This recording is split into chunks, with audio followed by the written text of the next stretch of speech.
Montreal's municipal election campaign is in full swing, and I'm joined by political analyst Karim Boulos. Thank you so much for being with us, Karim.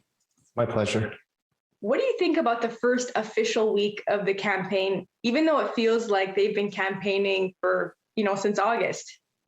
Well, I think Mr. Coder started the campaign with the launch of his book and, kind of a very poorly kept secret that he was going to be running as against Madame Plante in the election. So, the first week was a little bit anticlimactic, not because of anything they did or didn't do. It was mainly because we've just come off of a strangely timed federal election.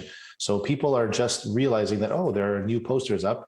And I think that Madame Plante has been very successful in getting her message out and meeting people. And that's really her strength.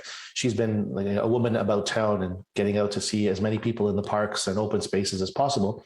So I think that the first week would probably go to her. What do you think about the Léger Le Devoir poll that finds Valérie Plante and Denis Coderre neck and neck in the polls? So Coderre is at 37% and Plante at 36%. Well, that's not very surprising because in the last election, Madame Plante won 51% of the vote and Mr. Coderre won 46% of the vote. So it was actually very tight all the way through. And at times, people were thinking that Mr. Coderre was just slightly ahead. And then in the last 10 days of the election, he seemed to lose a lot of ground because of criticism over Formula E and everything else associated with the end of his first term. So it's going to be neck and neck. I think Montrealers are divided on what really matters to them. Some concern themselves more with parks and bike paths, and others are more interested in how Montreal appears on the international stage. So the numbers aren't surprising. What do you say about the other mayoral candidates, Balarama Holness of Mouvement Montréal and Marc-Antoine Desjardins of Ralliement pour Montréal, polling at 8% and 5% respectively?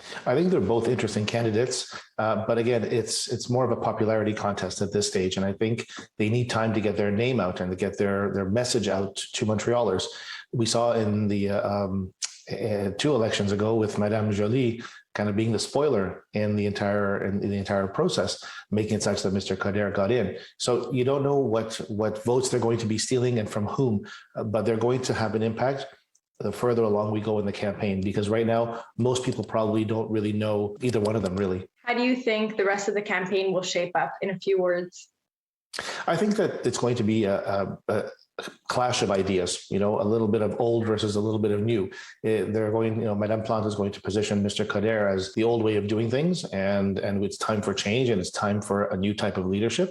And Mr. Coderre is going to speak to the fact that Montreal is still in the middle of a pandemic, and you need some solid, experienced and strong leadership to deal with the gun violence we've been seeing and the assurance that Montreal will get noticed on the world stage. So it's going to be what do you prefer? The slow and steady wins the race, or something new and innovative that is what Montreal requires. And I think it's going to be an interesting race, and we'll know a little bit more in about 2 weeks, I would say. Thank you so much for joining us, Karim.